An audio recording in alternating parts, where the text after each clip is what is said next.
The holding cell was smaller than Sarah Mitchell remembered from the preliminary hearing 3 months ago.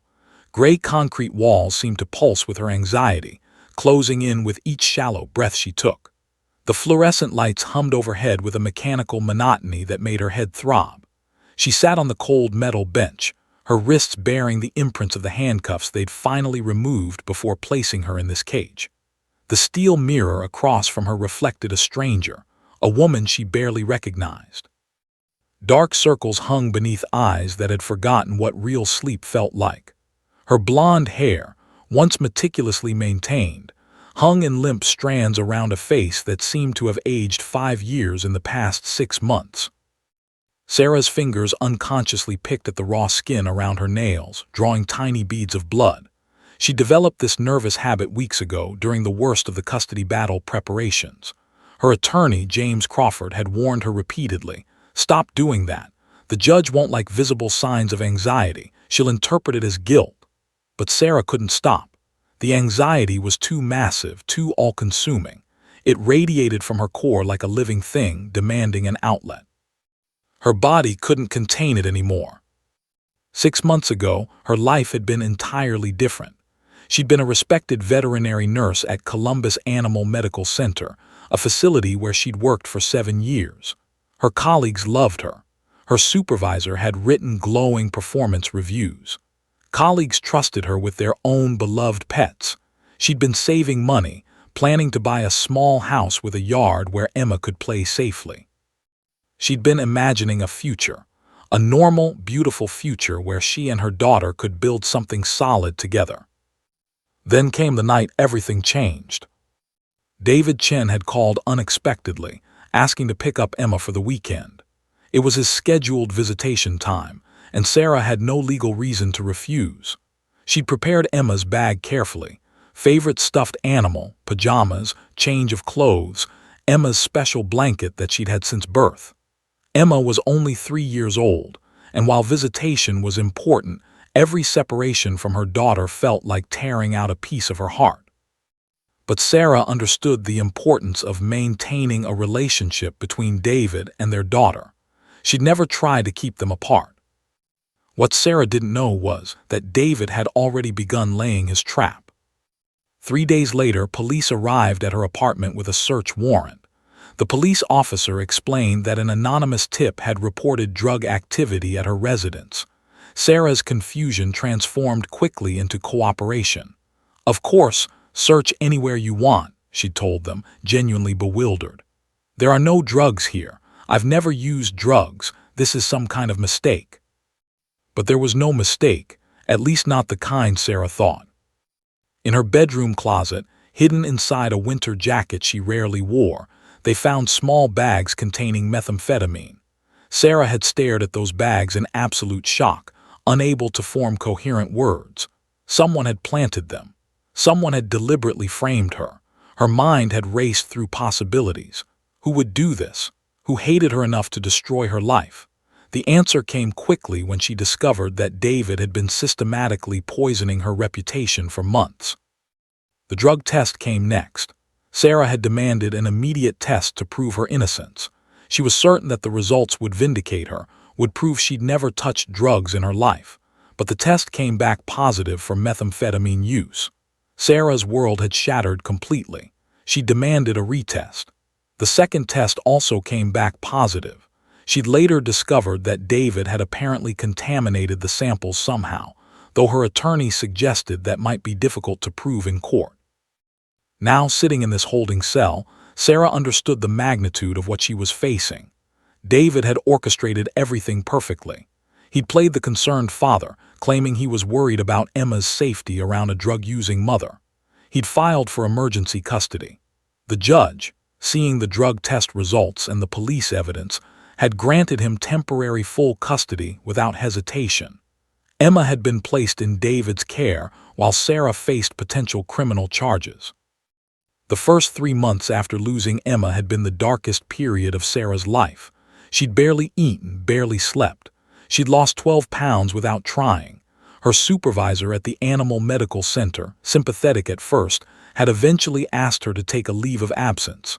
"Clients are asking questions. they'd explained apologetically. "We can't have someone facing drug charges working here." Sarah understood, even as her heart broke further. Her attorney, James Crawford, had been honest but not hopeful. "The evidence is substantial," he'd told her during one of their first consultations. "We have a drug test showing positive results. We have physical evidence found in your home. And worst of all, we have a police officer with a specially trained drug detection dog. That dog's testimony is almost impossible to overcome in court." He'd paused, his expression heavy with the weight of difficult truths. "People believe dogs more than they believe human testimony. A dog doesn't lie. A dog doesn't have motives or grudges. In the jury's mind, that dog is the most reliable witness in the courtroom." Sarah's mother, Dorothy, had been her only real support during those 3 months. Dorothy had fought to spend time with Emma, managing to get occasional supervised visitation. She'd reported back to Sarah about Emma's confusion and sadness. "She keeps asking for you," Dorothy would say, her own voice breaking. "She doesn't understand why Mama isn't there. She cries at night." These reports had been like knives twisting in Sarah's chest. The custody hearing was scheduled for today, the final hearing. After today, the judge would decide whether Sarah was a dangerous drug addict unfit to be around a child, or whether she was the victim of a horrific frame-up. James had been realistic about their chances. "The dog evidence is devastating," he'd said again during their final preparation session.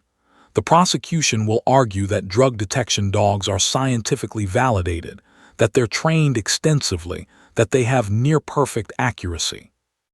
The dog's handler will testify that the dog has never given a false alert. Against that, what do we have? Your word. And right now, your word means nothing because you have a positive drug test." Through the small barred window in the holding cell, Sarah could see out into the courthouse hallway. She could see people walking past, lawyers with briefcases, witnesses clutching tissues, family members looking anxious. But most importantly, she could see part of the courtroom gallery. And there, sitting with her mother Dorothy, was Emma. Her daughter looked so small, so fragile. She wore a pink dress that Sarah recognized. It was Emma's favorite, the one with the white lace trim. Sarah had bought it months ago before the world fell apart. Emma's curly blonde hair was tied back with a matching ribbon. She was sitting quietly, her small feet swinging slightly, not touching the floor. She looked confused and sad, as if she sensed that something terrible was happening but couldn't understand what. Sarah pressed her face closer to the window, desperate to see her daughter more clearly, knowing this might be the last time she ever saw Emma as a free person. Her hands gripped the bars. Tears rolled down her cheeks. In just a few minutes, she would walk into that courtroom and face a judgment that could destroy everything: her freedom, her custody of Emma, her entire future. She had no idea that in just a few hours, something absolutely impossible would happen that would change everything forever. The courtroom doors swung open with ceremonial weight, and Detective Marcus Reynolds walked through them like a general entering a conquered city. Officer Duke moved beside him, a magnificent German shepherd whose muscular frame seemed to dwarf everyone around him. The dog's coat was immaculate, jet black with rich tan markings that gleamed under the courtroom's harsh fluorescent lights. Every eye in the gallery turned toward them. Even Judge Patricia Hendricks looked up from her documents, her expression unreadable but her attention fully captured by the presence of the animal. Reynolds wore his dress uniform, every button polished to a mirror shine, every crease sharp enough to cut glass. He'd worn this uniform to court dozens of times, and it had never failed to impress. Judges loved law enforcement. Juries loved law enforcement. And they especially loved law enforcement with a working dog. Sarah's breath caught in her throat as she watched them approach. Her attorney, James Crawford, had warned her repeatedly about this moment. "Detective Reynolds is one of the most respected narcotics officers in Ohio," he'd said during their preparation session. "He's testified in over 100 cases. His conviction rate is extraordinarily high. And that dog is his secret weapon. Nobody wins against that dog." James had paused, his expression grim. "I need you to understand what we're up against. We're not just fighting against police testimony. We're fighting against a deeply ingrained belief that animals don't lie. In the jury's mind, that dog is infallible. The prosecutor, a sharp-faced woman named Linda Garrett, stood as Reynolds approached the witness stand. She smiled, not warmly, but with the confidence of someone holding a winning hand. Garrett was known for her aggressive prosecution tactics and her impressive conviction record. She'd already made it clear during preliminary motions that she believed Sarah was guilty. "This case is straightforward," she told Judge Hendricks during a pretrial conference. "We have physical evidence, a positive drug test, and we have a certified narcotics dog with an exemplary record. The defendant's claims of innocence are simply not credible." Reynolds raised his right hand and swore to tell the truth, the whole truth and nothing but the truth. His voice was steady and authoritative. "I do solemnly swear," he intoned, and Sarah felt her stomach tighten with dread. "Detective Reynolds," Garrett began, walking toward him with measured steps, "how many years have you been working with narcotics detection dogs?" 15 years, Reynolds replied immediately. "I started as a handler when I was a young officer, and I've been working with K-9 units ever since. Officer Duke here is my 4th dog."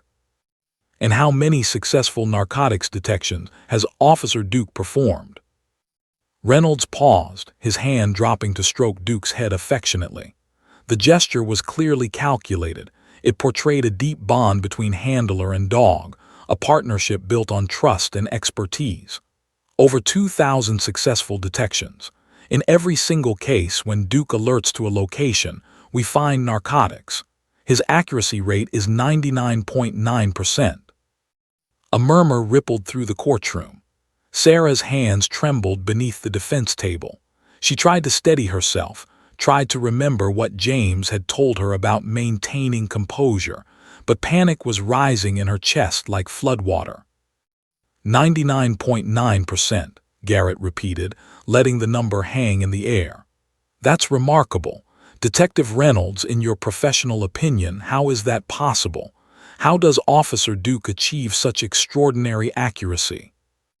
Reynolds leaned back in the witness chair, clearly comfortable with this line of questioning. He'd obviously testified about this many times before. Dogs have approximately 300 million olfactory receptors in their noses. Humans have about 6 million. Dogs can detect odors at concentrations far below human capability.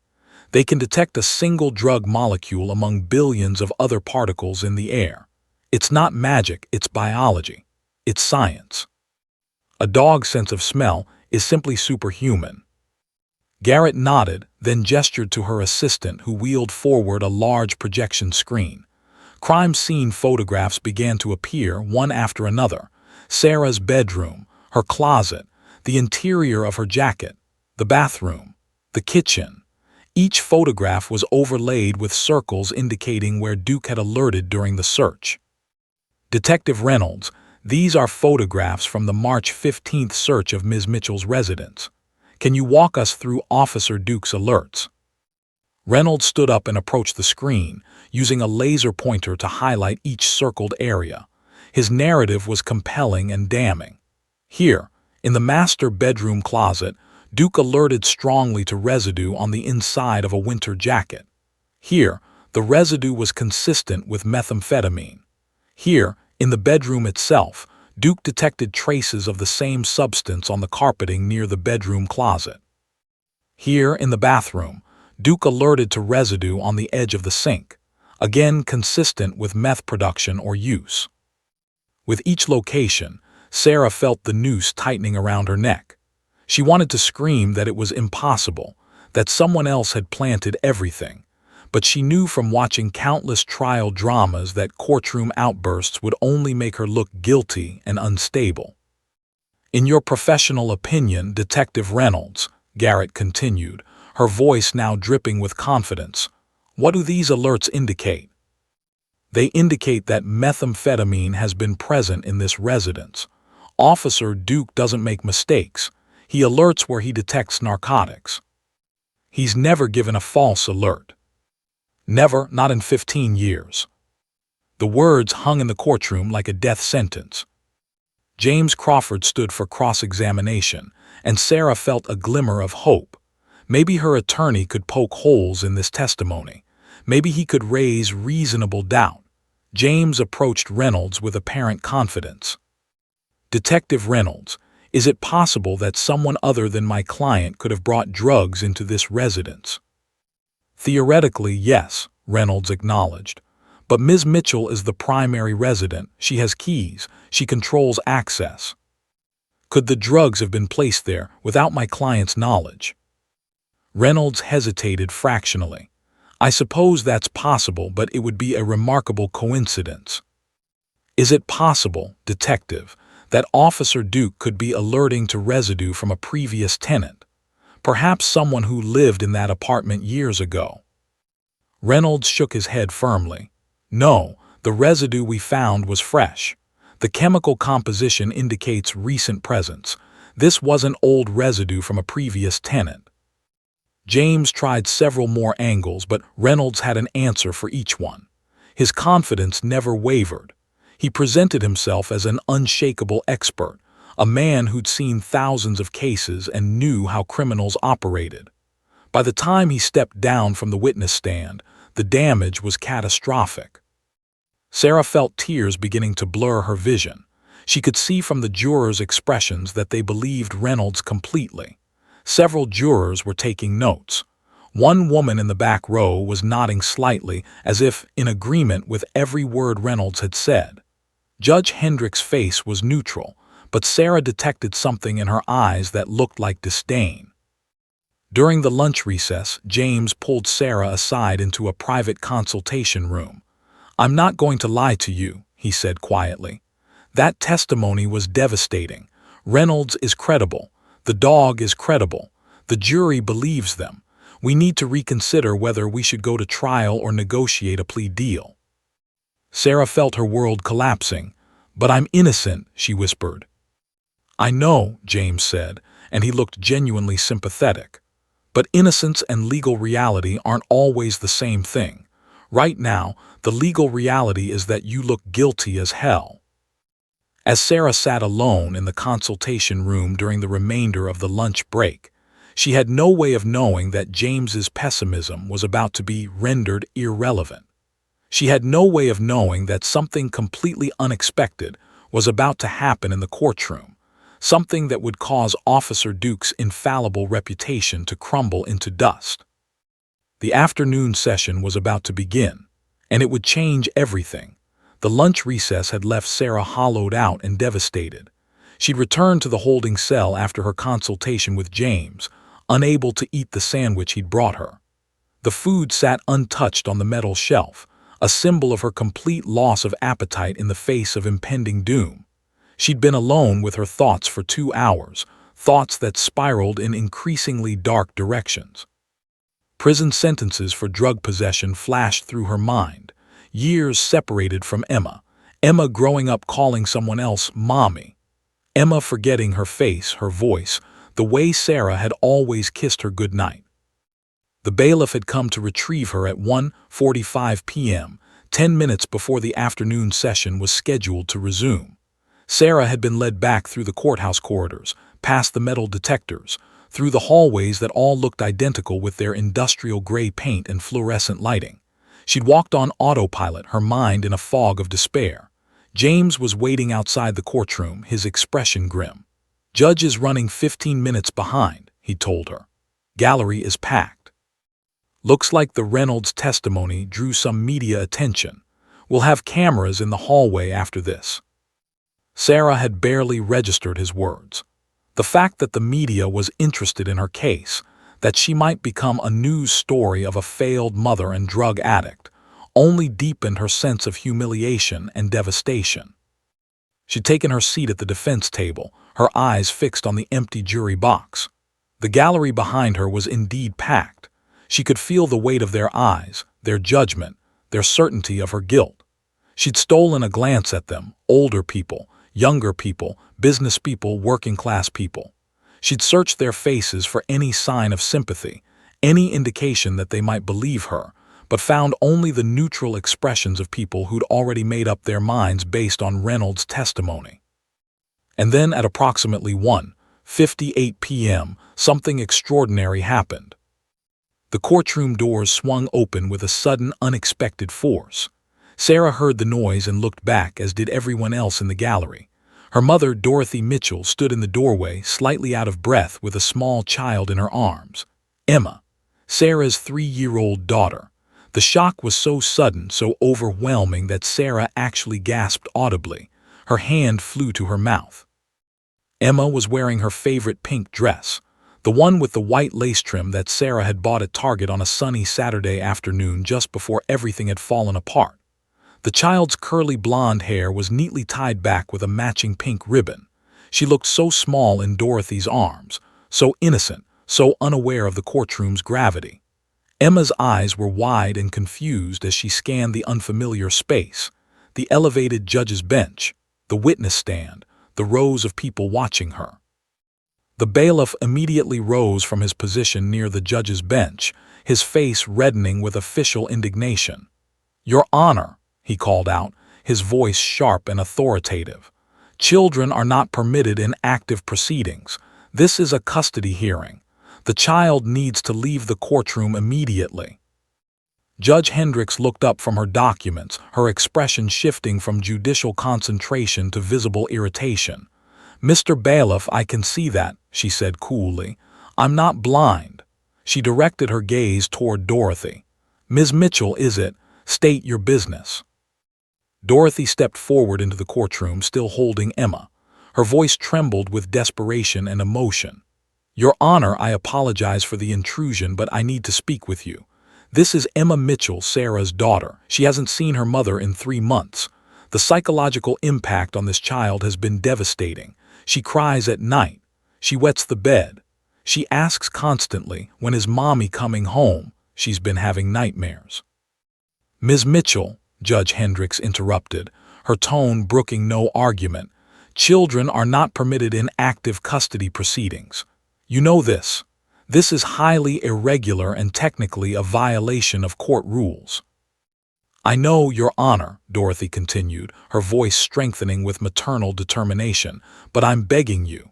She needs to see that her mother is here. She needs to know that her mother hasn't abandoned her. Emma has started refusing to eat properly. She's lost weight. She's become withdrawn and quiet. That's not normal behavior for a 3-year-old. Sarah felt tears beginning to stream down her face. She couldn't help it. Seeing Emma, hearing about her daughter's suffering, hearing that Emma was having nightmares, it was too much. She pressed her hand against her mouth, trying to contain the sob that was building in her chest. Judge Hendricks studied Dorothy for a long moment. Her expression remained stern, but something shifted in her eyes, a barely perceptible softening that suggested she was human after all, capable of empathy despite her judicial robes and authority. "The afternoon session is about to commence," the judge said finally. "This is highly irregular. However, given that we are in recess for another 2 minutes, you and the child may remain in the gallery. But I must warn you, the child must remain absolutely silent. If there are any outbursts, any disturbances whatsoever, you will be removed immediately and I will have the bailiff escort you from the building. Do you understand?" "Yes, Your Honor," Dorothy said, relief flooding her features. "Thank you, Your Honor, thank you." The bailiff reluctantly gestured Dorothy toward a seat in the back of the gallery. Dorothy made her way down the center aisle, Emma still in her arms, and settled into a back row. Emma squirmed slightly, looking around at the strange courtroom with wide, confused eyes. She didn't seem to understand why she was there or what was happening. Sarah turned in her seat to look at her daughter, and their eyes met across the courtroom. For a moment, time seemed to stop. Emma's face lit up with recognition and joy. She wiggled in her grandmother's arms, clearly wanting to move toward her mother. Sarah pressed her hand to her heart, her lips moving silently. "I love you, baby." Emma waved shyly, her small hand rising and falling. The gesture was so innocent, so pure, that Sarah felt her entire body convulse with emotion. James, sitting beside her, put a steadying hand on her arm. "Compose yourself," he whispered urgently. "The judge is watching. Don't give her any reason to think you're unstable." Sarah nodded, trying desperately to control the tears, trying to sit up straighter and present a composed exterior to the court. But inside she was screaming. Inside she was breaking into a million pieces. She'd fought so hard to stay strong, to maintain hope that she would somehow be vindicated, that the truth would emerge and she'd be reunited with her daughter. But Reynolds' testimony this morning had destroyed that hope. She was going to lose Emma. Seeing her now, knowing that she might not hold her for years, knowing that Emma would grow up without her mother, it was almost unbearable.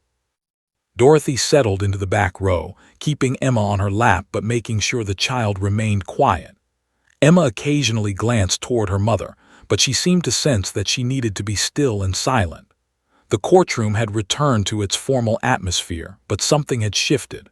The presence of the child, the presence of innocent Emma, somehow made the proceedings feel more real, more consequential, more tragic. The bailiff called for the court to reconvene. Judge Hendricks returned to her bench. The prosecutor gathered her materials. Spectators and journalists settled into their seats, many of them having noticed the child and clearly aware that this case had just become even more emotionally charged. But what no one knew, what no one could possibly have anticipated, was that Emma's presence in this courtroom was about to trigger events that would completely overturn everything. In just a few minutes, when Detective Reynolds re-entered the courtroom with Officer Duke, something would happen that would astound every person in the gallery. The real drama was about to begin. The courtroom doors at the back of the room swung open with a soft hiss. Detective Marcus Reynolds entered, leading Officer Duke on a taut leash. The dog's massive frame seemed even larger in the confined space of the courtroom. Reynolds was speaking to one of the court officers, explaining that they needed to conduct a final demonstration of Duke's capabilities for the afternoon session.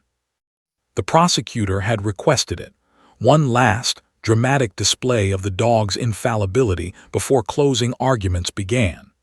It was a calculated move, a final psychological manipulation designed to cement in the jury's minds that the dog's evidence was absolutely conclusive.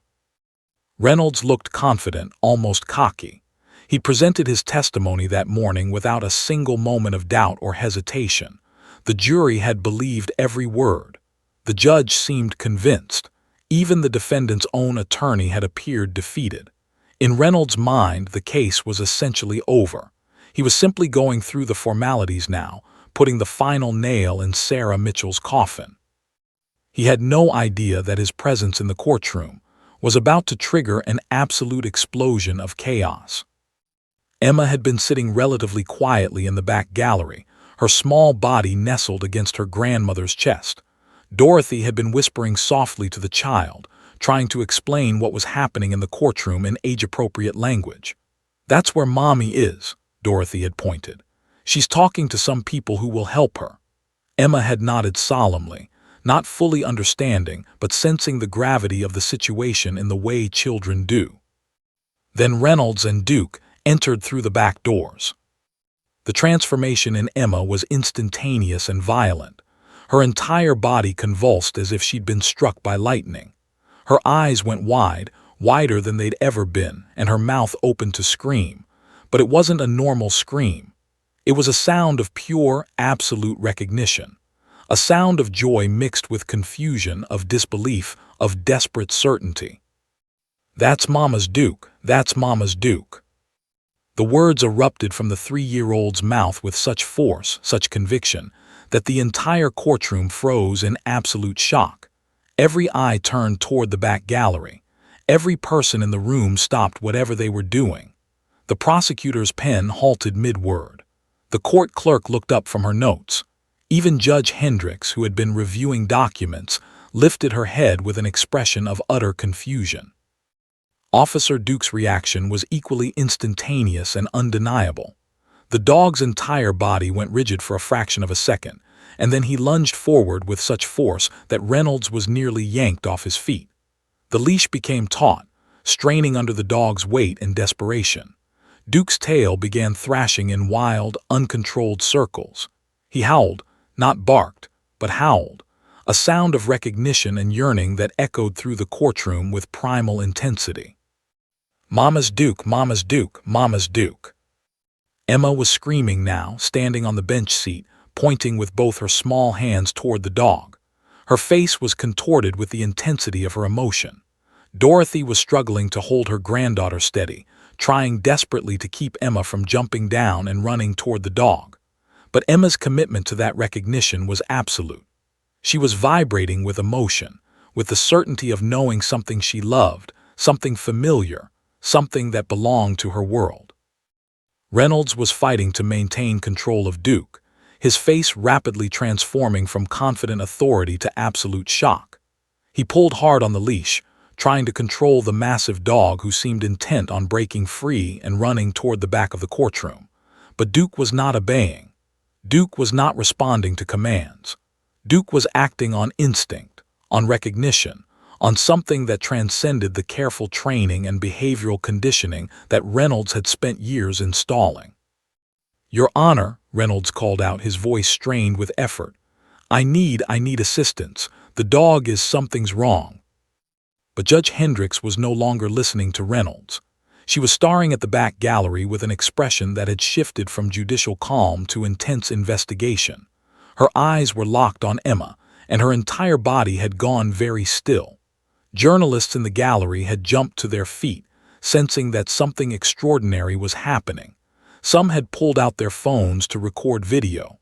Others were frantically writing in their notebooks.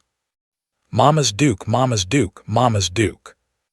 Emma's screams continued, and now Sarah had turned completely in her seat, her hands gripping the edge of the defense table so tightly that her knuckles had turned white. Her face had gone pale with shock.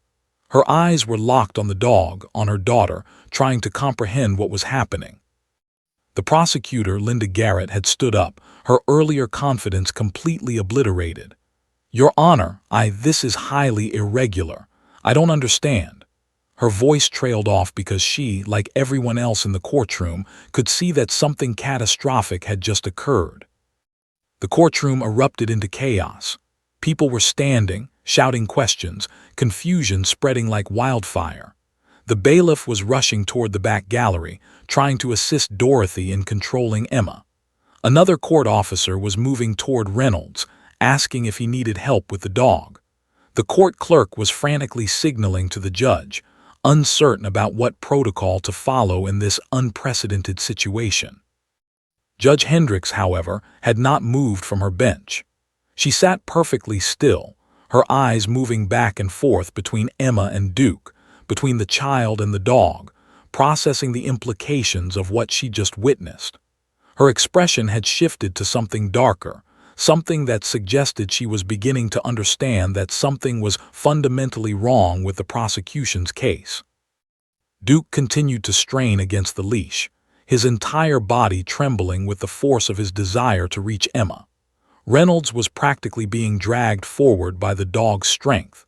The detective's face was transforming from confusion to a dawning horror as he began to understand that something about his testimony, something about his evidence, something about his case had just been catastrophically undermined. Sarah felt her heart pounding so violently that she thought it might burst from her chest. She wanted to cry out, to ask what was happening, to understand how this moment was connected to her innocence, to her future with her daughter. But she couldn't speak. She could only watch as the courtroom descended into complete pandemonium. Emma continued to point and scream, her voice ragged with emotion. "Mama's Duke, that's Mama's Duke. He comes to Mama's house." Those last words, "he comes to Mama's house," seemed to echo through the courtroom with the force of an explosion. Every lawyer, every judge, every court officer, every journalist suddenly understood that something was catastrophically wrong with Reynolds' testimony. A 3-year-old child had just publicly identified a police dog as being familiar to her, as being connected to her mother, as being something other than what Reynolds had described. The courtroom had transformed from a place of judicial order into absolute chaos, and there was no way to restore order until the questions created by Emma's shocking recognition were answered. Judge Hendricks finally moved. She raised her gavel, and when she brought it down, the sound was like thunder. "Silence," she commanded, her voice cutting through the chaos like a knife. "I want silence in this courtroom immediately."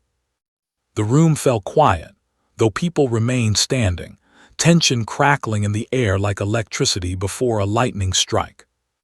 "Detective Reynolds," Judge Hendricks said, her voice dangerously quiet, "you need to explain to me right now what just happened. And you need to explain it very carefully because I have a feeling you just lied to this court."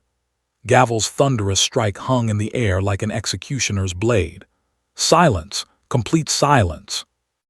Judge Patricia Hendricks' voice had transformed from measured judicial authority into something far more dangerous, the voice of a woman who had just realized she'd been lied to in her own courtroom. The journalists who had been shouting questions immediately quieted, recognizing that the judge was about to extract the truth with or without their interference. Emma continued to sob in the back gallery, her small body heaving with emotion that she didn't fully understand. Dorothy held her granddaughter tightly, her own face streaked with tears. "It's okay, baby," Dorothy whispered over and over. "It's okay. You did good. You did so good." But even Dorothy didn't fully comprehend the magnitude of what Emma had just accomplished. How a 3-year-old's innocent recognition had just obliterated an entire prosecution case built on seemingly irrefutable evidence. Officer Duke had finally stopped lunging, but he remained in a state of extreme agitation. His whole body trembled. His eyes were locked on Emma in the back gallery. Reynolds was gripping the leash so tightly that his knuckles had turned white, sweat dripping down his temples. His confident demeanor had completely evaporated. In its place was visible panic and desperation. He looked like a man whose entire world was collapsing in real time. Judge Hendricks leaned forward on her bench, her eyes burning with fury and intensity. "How does that child know this dog?" she demanded, her voice sharp as a surgical blade. It wasn't a question seeking information. It was an accusation thinly disguised as a question. Judge Hendricks had been on the bench for 23 years. She had seen countless cases, witnessed countless lies, interrogated countless criminals and witnesses. She could recognize deception the way a master musician could recognize a false note in an orchestra.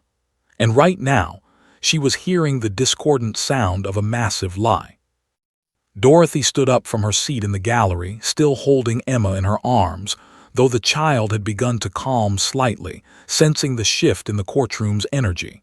The bailiff started to object, but Judge Hendricks raised her hand, silencing him before he could speak. "Let her come forward," the judge commanded. Dorothy made her way down the center aisle of the courtroom, Emma still in her arms. The child's face was red and blotchy from crying, her blonde curls disheveled from the intensity of her emotional outburst. Every eye in the courtroom was on them. The prosecutor, Linda Garrett, had lowered herself back into her chair, her earlier confidence replaced by a dawning realization that something was terribly wrong. Dorothy approached the bench, trembling visibly. Judge Hendricks studied the woman and the child with intense scrutiny. "Your name?" the judge asked. "Dorothy Mitchell," the woman replied, her voice shaking. "I'm Sarah's mother. This is Emma, Sarah's daughter." "Ms. Mitchell, I need you to answer me very carefully," Judge Hendricks said slowly, enunciating each word with precise clarity. "Has this child ever been to Detective Reynolds' residence? Has she ever spent time with Officer Duke in any context other than potentially seeing the dog in court?" Dorothy's eyes widened. She opened her mouth, then closed it, clearly thinking carefully about the question. "No, Your Honor," she said finally. "Emma has never been to any police facilities. She's never met that dog before today, as far as I know. But she knows animals very well. She has a gift with them. She notices things about animals that most people miss. And when she saw that dog come through the courtroom doors, she recognized him. I have no idea how, but she was absolutely certain." Judge Hendricks turned her attention to Emma, her judicial expression softening slightly as she addressed the small child. "Emma, sweetheart, look at me." Emma's eyes, red and swollen from tears, turned toward the judge. "How do you know that dog, honey? Where have you seen him before?" Emma's voice was small and fragile but absolutely certain. "He's Mama's friend. He comes to Mama's house. He sleeps on Mama's bed. He plays with me. We play fetch. He's nice." The courtroom erupted into chaos again. Journalists were jumping to their feet, shouting questions. Other spectators were gasping and murmuring. The prosecutor stood up, her face flushed with confusion and anger. "Your Honor, this is highly irregular. The child is clearly confused. She may be." Judge Hendricks cut her off with a gesture that was almost violent in its dismissiveness. "Ms. Garrett, sit down. Now." The prosecutor immediately complied, her face darkening with fury. Judge Hendricks turned to Detective Reynolds, and her expression could have frozen molten lava. Detective Reynolds approached the bench. "Now."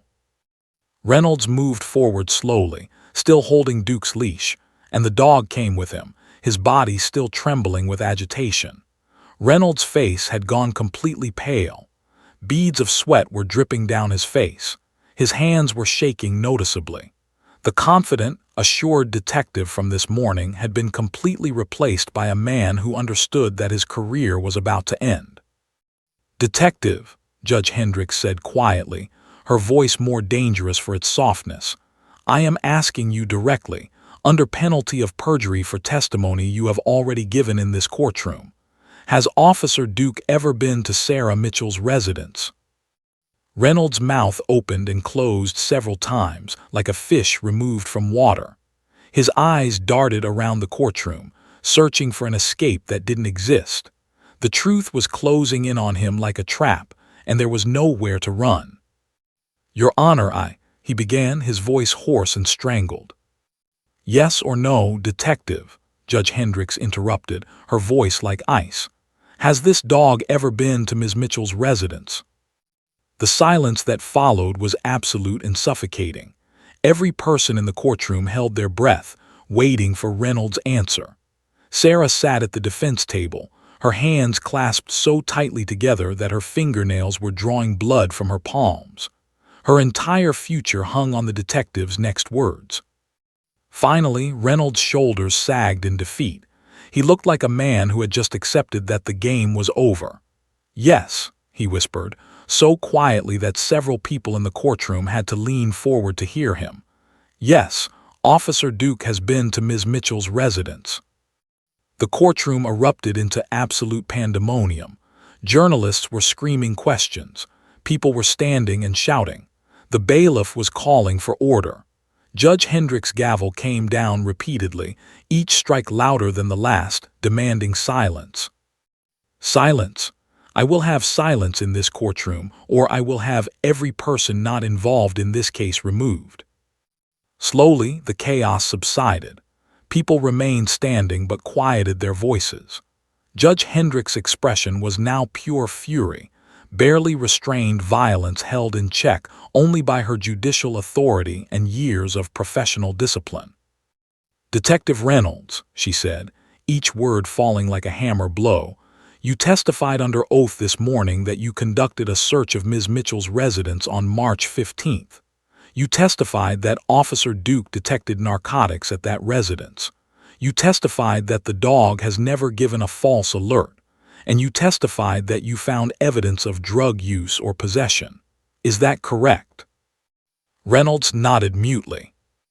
"I need a verbal answer, detective." "Yes, Your Honor," Reynolds whispered. "And yet," Judge Hendricks continued, her voice building in intensity, "you failed to disclose to this court that Officer Duke had previously been to Ms. Mitchell's residence. You failed to inform this court of any prior relationship or context that might explain the dog's alert. You presented evidence as conclusive when you possessed knowledge that made that evidence potentially unreliable. Detective Reynolds, I believe you have committed perjury. I believe you have deliberately misled this court. And I believe this entire prosecution is built on fraudulent evidence." She paused, letting those words sink in. Then she looked directly at Sarah. "Ms. Mitchell, I need to know something. You claim that Officer Duke has been to your residence. Under what circumstances? How is it that a police narcotics dog came to be in your home?" All eyes turned toward Sarah. She stood slowly, her legs shaking so badly that she had to grip the defense table for support. Her attorney, James Crawford, put a steadying hand on her arm but didn't stop her from speaking. "Your Honor," Sarah said, her voice stronger than she felt, "I don't know why Officer Duke was at my home. I don't know this detective. I've never met him. But if he was at my apartment, that must mean that whoever filed the anonymous tip that led to the search knew about it. That tip came from someone who knew the dog had been there. That tip came from someone who wanted to frame me." Judge Hendrick's expression hardened even further. She looked at the prosecutor. "Ms. Garrett, do you have any explanation for this catastrophic failure of disclosure?" The prosecutor stood slowly, her face flushed with embarrassment and rage. "Your Honor, I was not informed of any prior contact between Officer Duke and Ms. Mitchell's residence. If Detective Reynolds possessed that information and failed to disclose it, that is his responsibility, not mine." "Perhaps," Judge Hendricks said coldly. "But this is your case, Ms. Garrett. You are responsible for the integrity of the evidence presented, and this evidence has just been completely compromised." She turned back to Reynolds. "Detective, I am ordering you right now to explain to this court exactly when Officer Duke was at Ms. Mitchell's residence and under what circumstances. And you better tell me the truth, or I will have you arrested for perjury before you leave this building." Reynolds stood in the center of the courtroom, looking completely defeated, his career and reputation evaporating before him. He opened his mouth to speak, knowing that whatever he said next would determine the course of the rest of his life. Judge Hendrick's words hung in the courtroom like a sword suspended above Reynolds' head. The detective stood absolutely still, his face a mask of despair and resignation. The entire courtroom seemed to hold its breath, waiting for him to finally tell the truth, the complete, unvarnished truth that would expose his lies and destroy the carefully constructed facade he'd been maintaining since the moment he'd walked into the courtroom that morning. "Your Honor," Reynolds said quietly, his voice barely audible, "I need to speak with my attorney before answering any more questions." The courtroom erupted in angry murmurs. Judge Hendrick's expression darkened further. "Detective Reynolds," she said coldly, "you have already testified under oath in this courtroom. You have already committed perjury. That is my assessment based on the evidence just presented. At this point, invoking your right to an attorney will only make things worse for you. The truth is about to come out one way or another. Your choice is whether it comes out now, under circumstances that might be viewed somewhat favorably, or whether it comes out after I have you arrested for perjury and fraud." Reynolds' shoulders sagged further. He looked like a man drowning, grasping at straws that kept slipping through his fingers. He closed his eyes for a moment, and when he opened them again, something fundamental had shifted in his expression. The fight had gone out of him completely. "Your Honor," he said, his voice shaking, "I need to tell you what happened, all of it." Judge Hendricks nodded sharply. "Then you will tell me now, in front of this entire courtroom, and you will tell me everything. Do you understand?" "Yes, Your Honor," Reynolds whispered. Judge Hendricks gestured to the witness stand. "Sit down, detective. You are still under oath from your testimony this morning. That oath continues. Lie to me again, and I will personally ensure that you spend the maximum time allowed by law in prison." Reynolds walked to the witness stand as if moving through water, his movements slow and heavy with the weight of what he was about to confess. He sat down, and his hands immediately began to shake visibly. He gripped the edge of the witness box to steady himself. "Detective Reynolds," Judge Hendricks said, her voice now measured and controlled but carrying the weight of absolute authority, "tell this court, when was Officer Duke at Ms. Mitchell's residence?" Reynolds took a shaky breath. "Approximately 6 months ago, last September. Not this past September, the one before, so over a year ago now. And under what circumstances was the dog at her residence? Reynolds looked down at his hands. Sarah, sitting at the defense table, felt her entire body go rigid. A year ago. That meant the timeline of everything was different from what had been presented. That meant this wasn't a recent problem. This was a systematic, deliberate deception that had been planned and executed with precision. "I was friends with David Chen," Reynolds began, his voice barely above a whisper. "We went to the police academy together. We stayed in contact over the years. We'd grab coffee sometimes, talk about work, life, that sort of thing. About 9 months before the search warrant was executed, David called me and asked if I wanted to bring Duke over to Sarah's apartment. He said he wanted to show off the dog to Emma, that she'd never seen a police dog before." Reynolds paused, swallowing hard. He seemed to be struggling with each word, as if speaking the truth was physically painful. "I didn't see any harm in it. Duke loves meeting people, especially children. Emma was delighted when we arrived. Duke and Emma played together for a while. At one point I went to the kitchen to get a beer that David offered me. Duke had been drinking water and I guess his system was acting up. He had an accident in Sarah's bedroom closet. I was mortified. I immediately cleaned it up. I used paper towels and some cleaning supplies that were nearby. But there was residual biological material that I couldn't completely eliminate." Sarah felt tears beginning to stream down her face. This was it. This was the explanation for how the evidence had gotten into her home. This was how an innocent action by Reynolds and David had been twisted into something sinister. "I left that day not thinking much about it," Reynolds continued, his voice growing slightly stronger as the confession poured out. "But about 2 weeks later, David called me.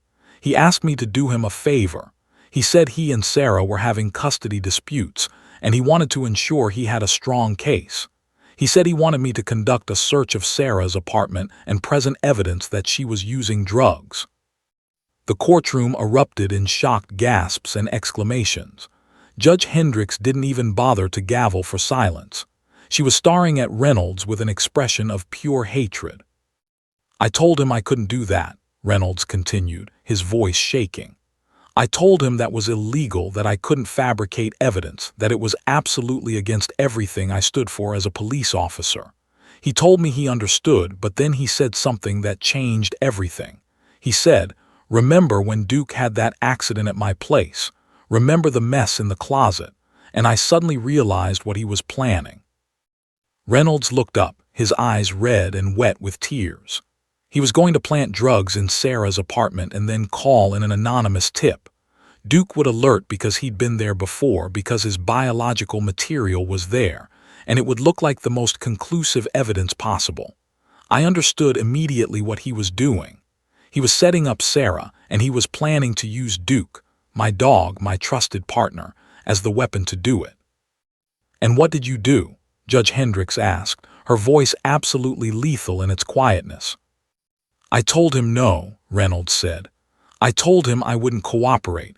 I told him it was a terrible idea and that he shouldn't do it. I thought that would be the end of it." "But it wasn't," the judge stated flatly. "No," Reynolds admitted. 3 weeks later I received an anonymous call, a woman's voice, though I suspect it might have been David disguising his voice, said that there was drug activity at Sarah's address. She provided my name, knew that I worked with Duke, and suggested that a K-9 search would be beneficial. Before I could process what was happening, before I could figure out how to respond, my captain had already approved a search warrant based on this tip. Reynolds' voice broke. I knew what had happened. I knew that David had planted the drugs.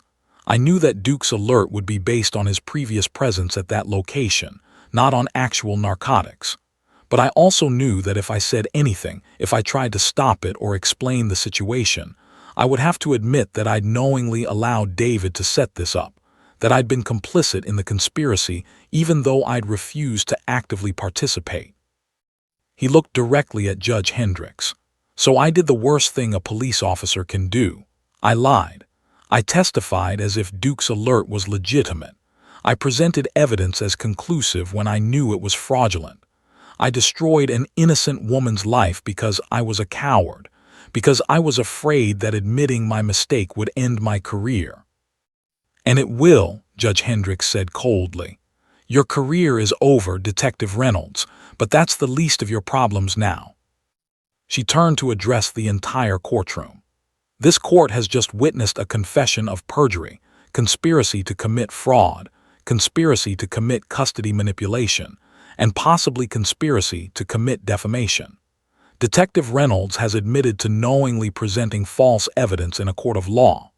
This is one of the most serious violations of judicial integrity that I have encountered in 23 years on this bench. Judge Hendricks looked at the bailiff. I want Detective Reynolds placed under arrest immediately. He is to be held without bail pending criminal charges. I'm also issuing an immediate order for investigation into David Chen's role in orchestrating this fraud. Ms. Garrett, I expect you to cooperate fully with any investigation into how this evidence made it past prosecutorial review. The prosecutor stood up, her face ashen. Your Honor, I had no knowledge of any of this. I relied entirely on Detective Reynolds' testimony and the physical evidence. I had no reason to believe. I understand, Judge Hendricks interrupted. However, I am directing you to review your office's procedures for evidence handling and verification. This should never have happened. She turned her attention back to Reynolds. Detective, you will stand. Reynolds stood slowly, his entire body shaking. Detective Marcus Reynolds, you are hereby placed under arrest for perjury, fraud, and conspiracy. You have the right to remain silent. You have the right to an attorney. Anything you say can and will be used against you in a court of law. As the bailiff moved toward Reynolds to place him under arrest, the detective's face crumbled. He looked toward Officer Duke, who had been sitting quietly in the gallery with a court officer, sensing that something was deeply wrong. The dog's ears perked up as if he understood that his handler was being taken away. Reynolds' eyes filled with tears as the reality of what he'd done, what his ambition and cowardice had cost, fully sank in. Sarah watched as the man who had nearly destroyed her family was led away in handcuffs. She felt no satisfaction, no triumph, only a hollow sadness at how far someone could fall when they allowed fear and self-preservation to override their integrity. But her sadness was quickly overwhelmed by something else: hope. Real, tangible hope that maybe, just maybe, her nightmare was finally coming to an end. The courtroom had transformed into something beyond chaos. It had become a place where justice itself seemed to vibrate with righteous fury. Detective Reynolds was being led away by the bailiff, his hands now bound in handcuffs, his career and freedom evaporating with every step he took toward the exit. Officers were already receiving orders to detain him in the courthouse holding cells pending his criminal charges. The cameras flashed frantically in the gallery as journalists captured every moment of his humiliation. This would be national news by tonight. A corrupt police detective, a framed mother, a 3-year-old girl who had inadvertently exposed the truth. But Reynolds' arrest was only the beginning. Judge Patricia Hendricks sat back in her chair, her hands gripping the edges of her bench with such force that her knuckles had turned white. Her expression was one of absolute fury, barely contained by judicial authority and professional discipline. She looked out at the courtroom with eyes that seemed to be taking mental inventory of everyone present, calculating the scope of the corruption that had been revealed. Ms. Garrett, the judge said coldly, addressing the prosecutor who sat rigidly in her chair, her face drained of all color. We will address the failures of your office at a later date. For now, I suggest you prepare yourself for a comprehensive review of your evidence handling procedures and your office's role in this catastrophic miscarriage of justice. The prosecutor opened her mouth as if to speak, then closed it again, apparently deciding that silence was her best option. Judge Hendricks then turned her attention to Sarah Mitchell. The defendant stood slowly, her entire body trembling with the weight of emotion, fear, hope, disbelief, and something close to rapture all mingling together. Sarah's hands were shaking so badly that she had to grip the defense table to maintain her balance. "Miss Sarah Mitchell," Judge Hendricks said, and her voice had shifted from fury to something that sounded almost like compassion. "Please approach the bench." Sarah's attorney, James Crawford, squeezed her shoulder encouragingly. Sarah walked forward on unsteady legs, feeling as if she were moving through a dream. The entire courtroom was silent.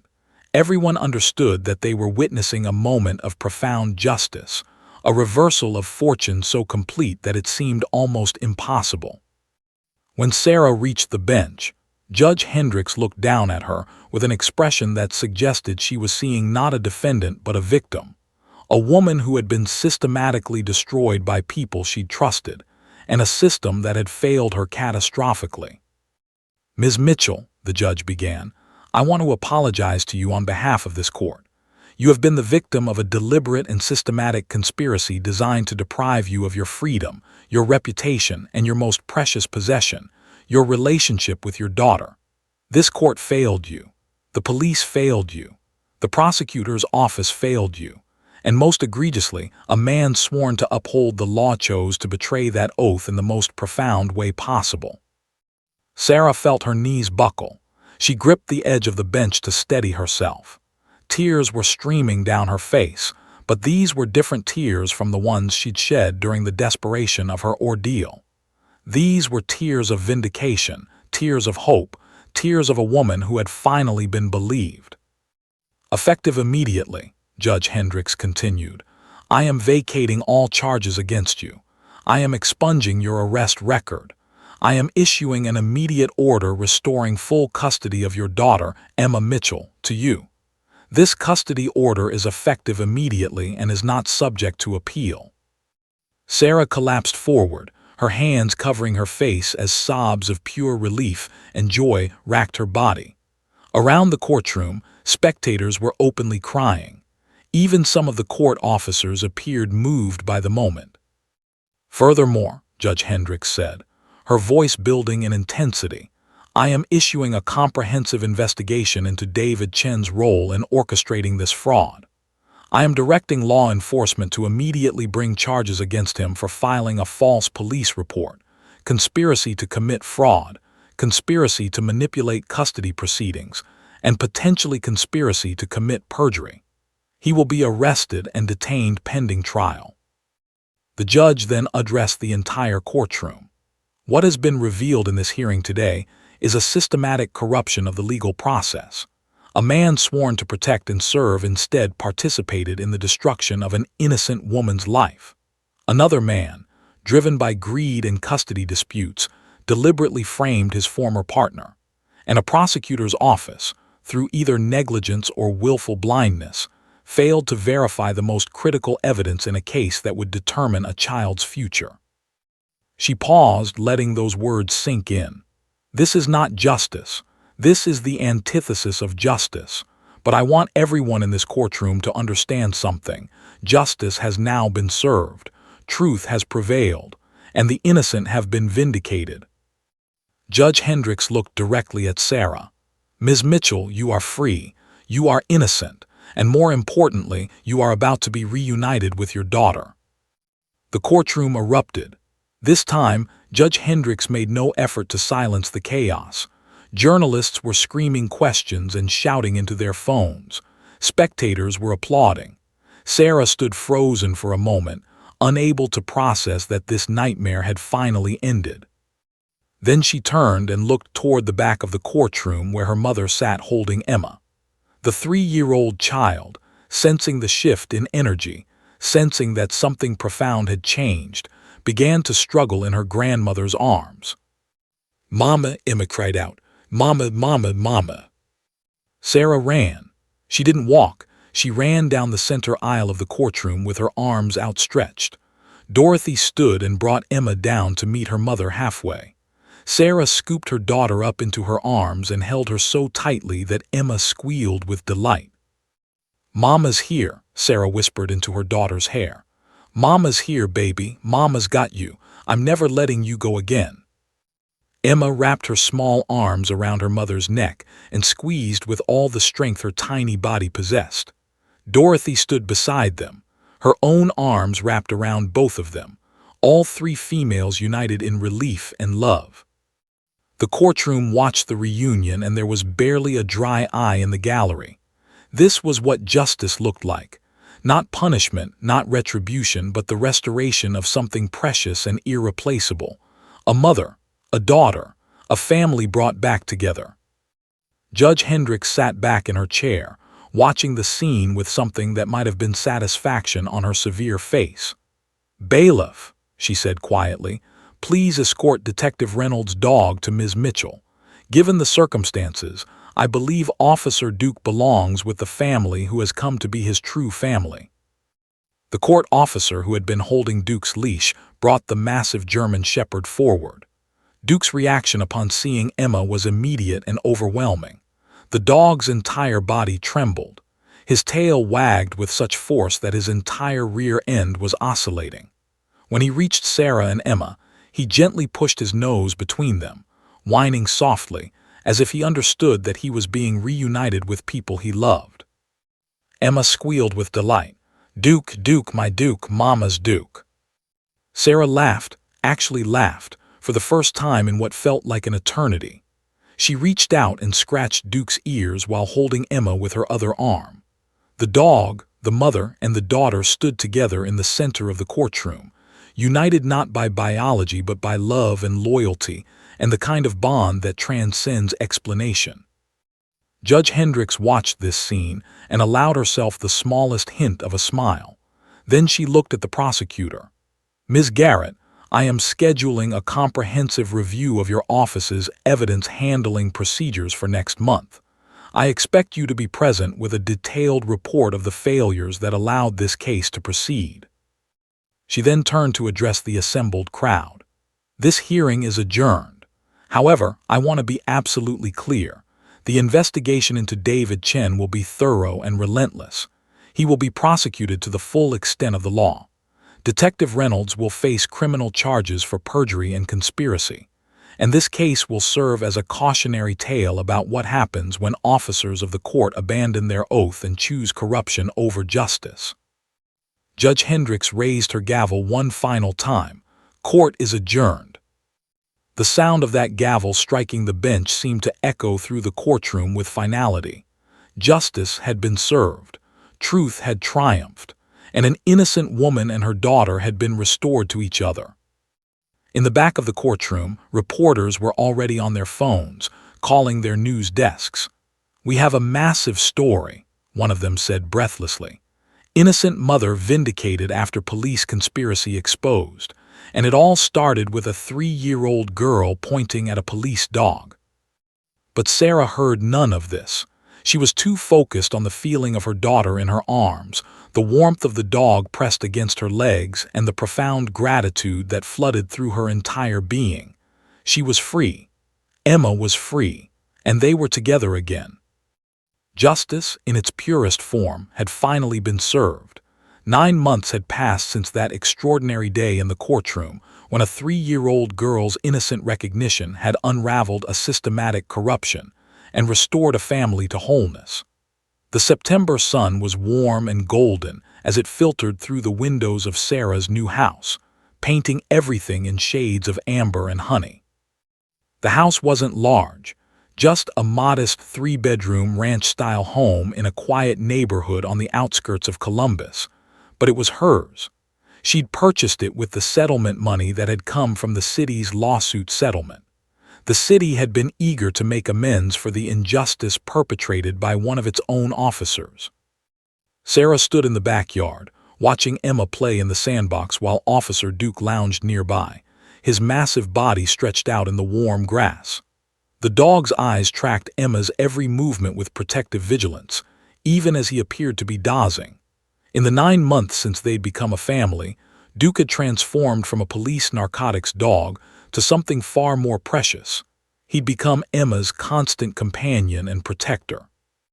Emma was building a castle in the sandbox, her small hands working the damp sand with intense concentration. She was talking to herself as she worked, narrating her construction project in the way that 3-year-olds do. "This is the biggest castle in the whole world, Duke," she said, glancing over at the dog. "And you're the knight who protects it. The best knight ever." Duke's tail thumped against the grass at the sound of his name. He lifted his head and watched Emma with what could only be described as love. The bond between the child and the dog was unlike anything Sarah had ever witnessed. It transcended the normal pet-owner relationship. It was something deeper, something that suggested they'd always belonged together. Sarah smiled as she watched them, a smile that came from the deepest core of her being. 6 months ago, this scene would have been impossible. 6 months ago, she'd been in a custody hearing with a police dog's testimony threatening to destroy her life forever. Now, that same dog had become one of her family's most beloved members. The police department had been reluctant to let Duke go initially, but the scandal surrounding Reynolds and his corruption had made it politically impossible for them to maintain custody of the dog. When Sarah had expressed interest in adopting him, the department had capitulated almost immediately. They'd seen an opportunity for positive publicity, a chance to portray themselves as committed to justice and redemption. They'd held a small ceremony transferring custody of Duke to Sarah, and the media coverage had been overwhelmingly positive. Sarah's phone buzzed in her pocket. She pulled it out and saw a text message from her mother, Dorothy. "I'll be there in 20 minutes with the cake." Emma still excited about her 4th birthday. Sarah smiled and texted back, "More excited than I've ever seen her. Thank you for being here for this." She turned her attention back to the yard where preparations for Emma's 4th birthday party were underway. Streamers decorated the fence in pink and white. A small table held stacks of paper plates, cups, and napkins. The grill was ready for hot dogs and hamburgers. Sarah's new friends from her community center job were coming, people who'd become genuine friends, people who knew nothing of her past ordeal and treated her simply as Sarah, not as that woman who was framed by a detective. The past 9 months had been about rebuilding, about becoming whole again. After the custody hearing, Sarah had immediately enrolled in a job training program, using some of the settlement money to support herself and Emma while she retrained. She'd always wanted to work with at-risk youth, and she discovered that the Animal Medical Center where she'd previously worked had fired her not out of malice, but out of fear of association with scandal. Now, she worked at the Columbus Community Center as a youth counselor and assistant animal therapy coordinator.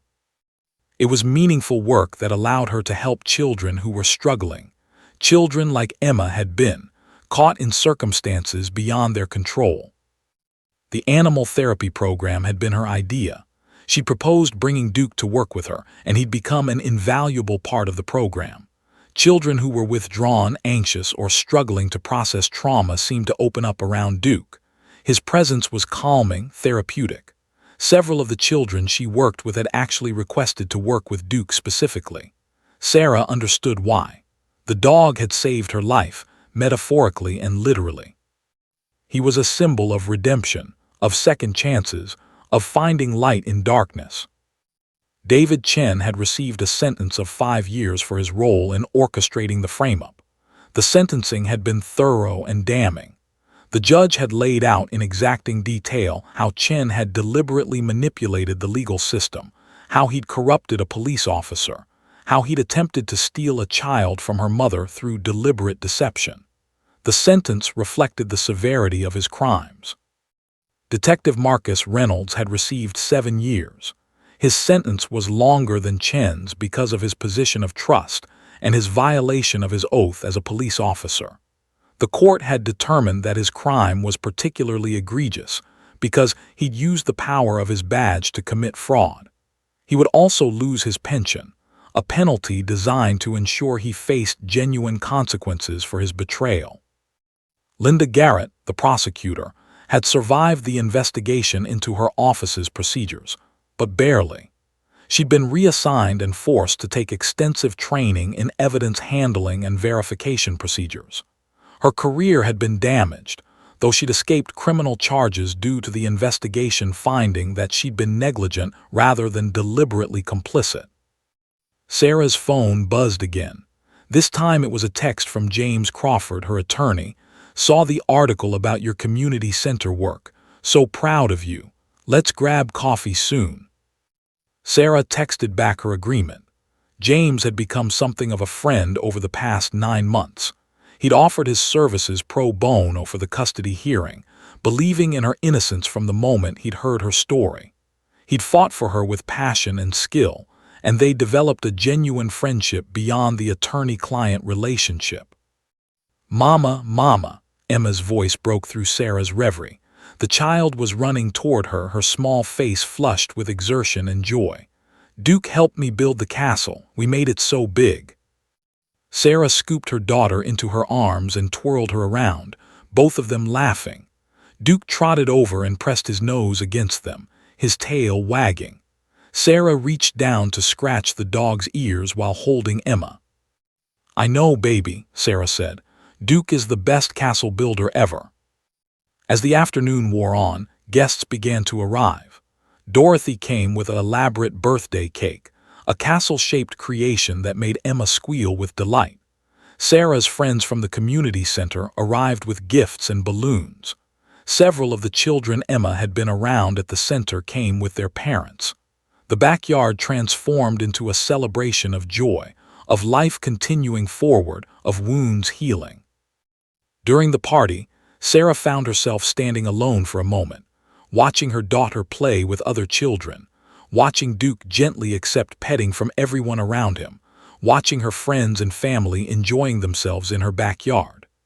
The contrast between this moment and the moment 9 months ago when she'd sat in a courtroom holding cell, certain she would lose everything, was almost too profound to comprehend. A hand touched her shoulder. Sarah turned to find Dorothy standing beside her, tears in her eyes. "I'm so proud of you," her mother said quietly. "Look at what you've built. Look at your strength." Sarah hugged her mother tightly. "I couldn't have done it without you, and without Emma's courage and Duke's perfect nose." Dorothy laughed, and Sarah laughed with her. As the sun began to set, painting the sky in shades of pink and purple, Sarah sat on the porch with Emma curled up against her on one side and Duke's head resting on her lap on the other side. The party was winding down. Guests were saying their goodbyes. Soon it would be quiet again, just Sarah, Emma, and Duke, together in their home. Emma was nearly asleep, exhausted from a day of play and celebration. She murmured, "I love you, Mama. I love you, Duke." "I love you too, baby," Sarah whispered, kissing the top of her daughter's head. "So much." Duke's tail thumped softly against the porch, as if he too were expressing his love. Sarah looked out at the neighborhood, at the peaceful street, at the houses with their warm lights beginning to glow in the darkness, at the normalcy of life continuing forward. 9 months ago, she'd been facing prison time and permanent loss of custody. 9 months ago, she'd believed her life was over. But life, she'd learned, was far more resilient than she'd imagined. Truth, no matter how long it took to emerge, eventually prevailed. Justice, though imperfect, did exist. And love between a mother and daughter, between a child and her protector, between humans and animals, was powerful enough to heal even the deepest wounds. As Emma drifted off to sleep against her, as Duke's breathing became deep and rhythmic, as the night settled gently around them, Sarah realized something fundamental. She wasn't just surviving. She was truly living. She was happy. She was whole. And she would never take a single moment of this peace for granted. The story of the 3-year-old girl who had pointed at a police dog in court and spoken 2 words that changed everything had become something more than a news story. It had become the story of redemption, of justice, of the transformative power of truth and love. It was a story about how the smallest voices could topple the mightiest lies. It was a story about the resilience of the human spirit. And most importantly, it was a story about a family, a mother, a daughter, and a dog, who had found their way back to each other against impossible odds. In the quiet darkness of that September night, with her family sleeping beside her, Sarah Mitchell finally felt at peace. The nightmare was over. The real life, the beautiful, precious real life, had just begun.